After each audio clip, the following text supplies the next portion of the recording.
No longer willing to let her boyfriend / pimp treat her like dirt, Cabra Cini got lethal payback with the help of voodoo magic and liked it. Voodoo became her new addiction, and Cabra has cleaned up her act and forged a deadly new vocation. Whiteout, who based on urban legend may or may not be a ghost, is making his presence felt in Cabra's Detroit neighborhood, offering the upper classes an opportunity to rid the place of its quote-unquote less desirable elements.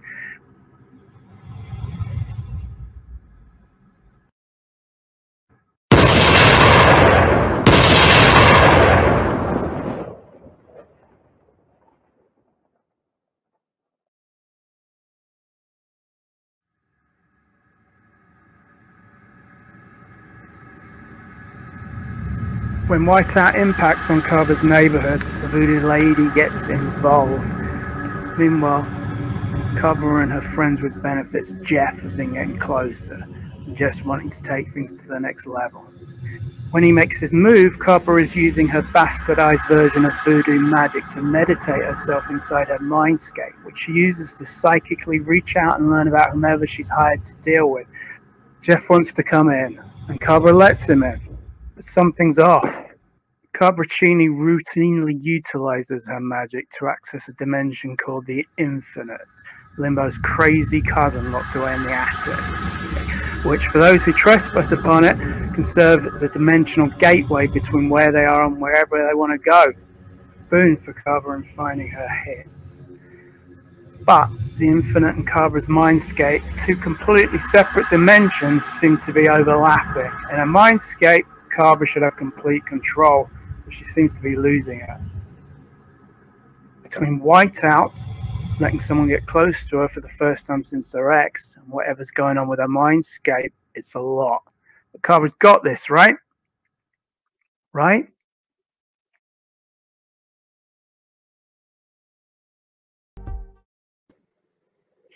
All right.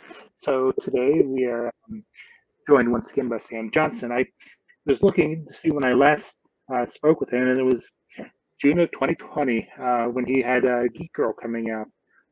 But he has a new book coming out. So let's bring him in. Let's find out what he's been up to and find out about his new project. Hey, how's it going? It's going good, Chad. How are you? It's been, like I said, it's been surprisingly been 2 years since we last talked. Well, talking since then, probably. Yeah, we've had the whole COVID thing then since then, haven't we? Yeah. Well, I think it's still kind of going on. Still going on. But how have you been? Yeah, good. Yeah, I mean, obviously, COVID, but things, I don't know how they are with you, but they're pretty normal now. I came back from my day job. There was a massive queue outside the academy for the Killers playing. So, probably 2 years ago, well, not probably, that wouldn't have been happening. Okay, so the new book is, I'm going to probably pronounce it wrong, Cabra Cini Voodoo Junkie Hitwoman? Cabra Cini. Okay, see, I told you I was going to say it. It's easy to get wrong. That's quite all right.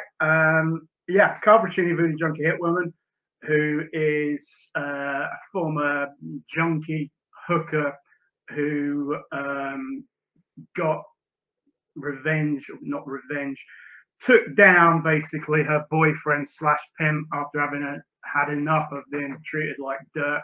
And she did it because she couldn't bring herself to just like off him outright. She learned some she got into voodoo, and then in the heat of the moment, with her life on the line, she ended up combining voodoo with a gun, and liked it. And kind of where did the story come from on your end? What were the ideas or influences for the story? Well, I describe it as kind of there's a Jessica Jones influence, there's a Deadpool influence, there's a Doom Patrol influence, specifically Grant Morrison's run, and like off the back of that, I sort of got into being able to sort of write thinking in sort of weird mode, and I wrote the debut scene for Cabra where she's walking around a supermarket while smoking a cigarette and just being generally sort of abusive, and that then became part of an issue of GEEK-GIRL because I wanted to introduce her in the pages of GEEK-GIRL before bringing her into a wider audience. Yeah, now here she is with the first issue of a mini-series. Nice, and I like I said, I know we last time we talked was about for your GEEK-GIRL project, and so am I right to assume that this kind of evolved out of that? Well, it didn't evolve out of that, but I wanted to introduce her. She previously appeared in anthologies, Cabra, but I wanted to introduce her in the pages of GEEK-GIRL before putting out a mini-series because she's got a big part to play in that. And the GEEK-GIRL, which is available on the Kickstarter as well. So GEEK-GIRL being former popular college chick who lands a pair of Supertech glasses, who's now evolved into a bona fide superheroine fronting a super team. And it's the arc, which starts in issue 5 of GEEK-GIRL, which is the beginning of the Team GEEK-GIRL trade paperback, where the super team thing starts to come together, and there's a connection between this super team and Cabra, which is what brings her into the series. And she's not done with the pages of GEEK-GIRL yet either. She's got a very big role to play. Okay, so who are the other creators that are working with you on this project? Right. Well, we've got a stream of. So I don't miss anyone. I'm gonna bring up a prompt here because there's a bunch of artists. We've got Nathan Ramirez is the main artist on issue 1. Basically, issue 1 is made up of 3 stories. So you've got like a prologue, which introduces Cabra's pet werewolf, El Hombre Lobo. That's illustrated by Bruno Letizia. And then we've got Nathan Ramirez in doing the main story. And then there's another story where we get into Cabra's mindscape, which she uses to kind of reach out and find out about whoever she's been hired to take care of, and that's illustrated by Pablo Zambrana and George Oliveira. And so, with this Kickstarter, what are you offering? I'm looking at it right now, and I'm showing that right now it's doing really well. So what are you offering for those who still haven't pledged and might be interested in it? So we've got primarily it's the Cabra Cini Voodoo Junkie Hitwoman 1, the first of the 4-issue mini-series.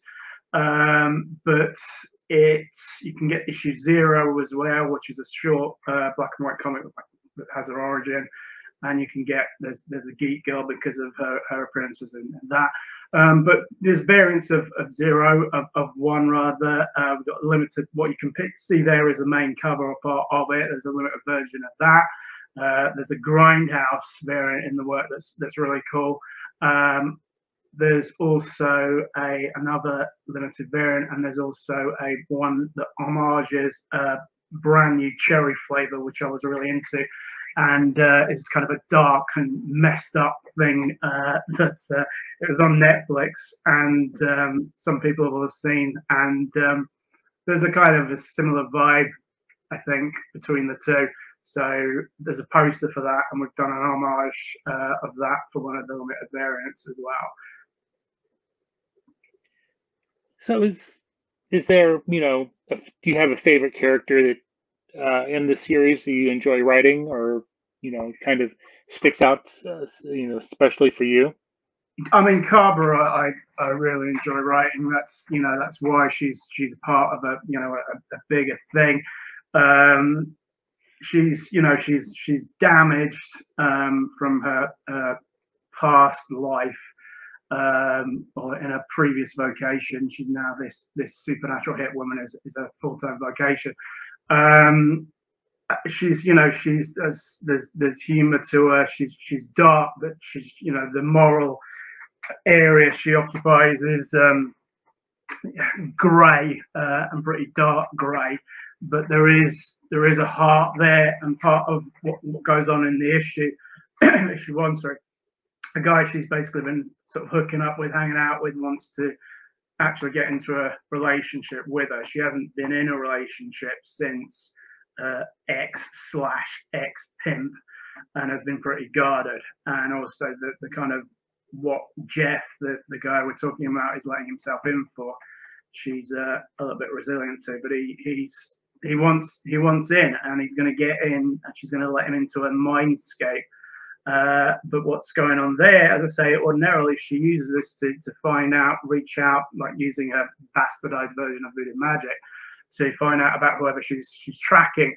But there's something off with it, and it seems to be sort of, there's a dimension she uses called the infinite that she can use, which is Limbo's crazy cousin locked away in the attic, which you can use as a shortcut between wherever she is and whoever she's after.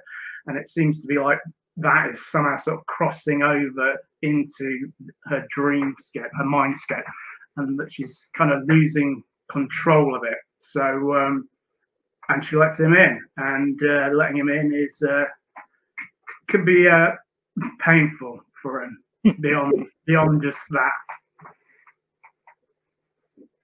And so is it, I know I've read your Geek Girl stuff, and I read this book. Is it, you as the writer, do you have to get yourself in a different kind of frame of mind to, you know, write the two characters, you know, because they are kind of, you know, different?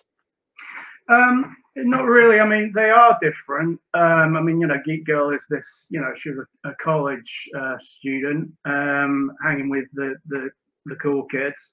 Cabra is not that.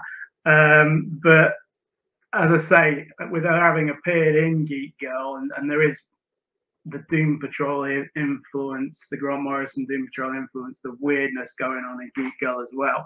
So though they're different characters, the universe they inhabit is the same.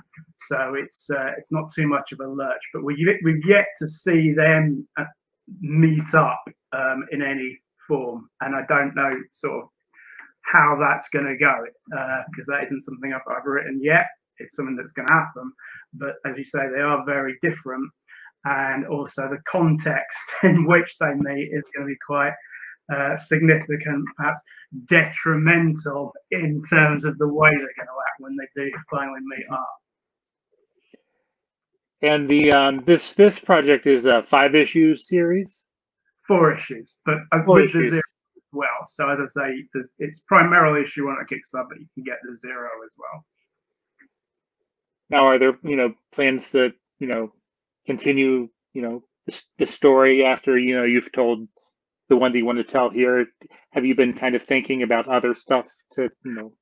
Yeah, absolutely. I mean, it's part of a big picture. This mini-series stands alone, but it also, if you read up to where Geek Girl is at by the end of her current trade paperback in Geek Girl, it won't be immediately apparent how it's led into it, but ultimately it will become apparent that it has led into this mini-series, and Cabra will be returning to the pages of Geek Girl as well.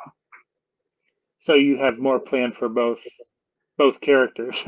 Yeah, absolutely. I mean, Geek Girl is an ongoing series, and as I say, I've got big plans for what Cabra's role is going to be in that.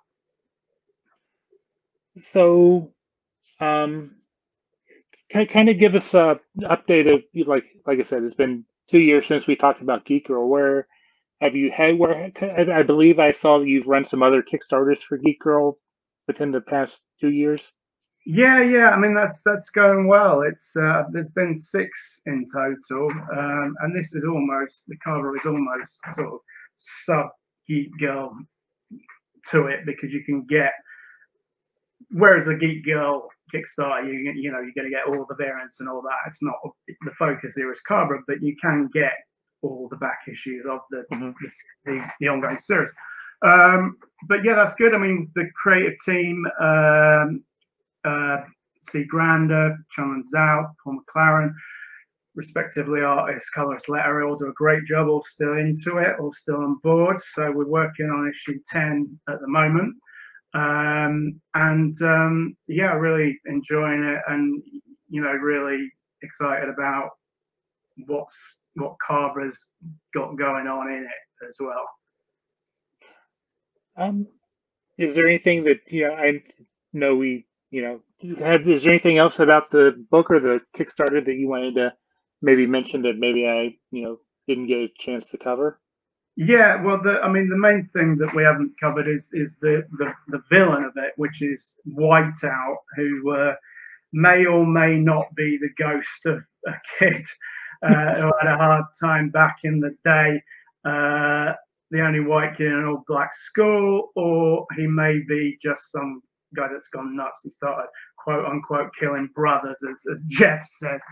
Whiteout is a neo-Nazi who sees himself as something of a anti-hero ridding Detroit, where it's set in this case, of its quote unquote less desirable elements, and he's kind of setting up shop there, and that's going to impact on Cabra's life.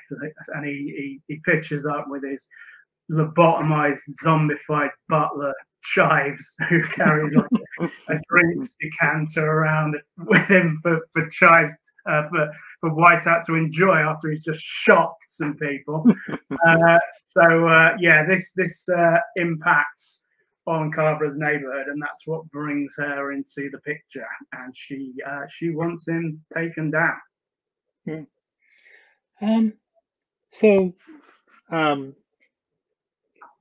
So if there's anything else, I mean, if you want to kind of give a summary and a last a pitch for the book, and then where people can follow you on social media.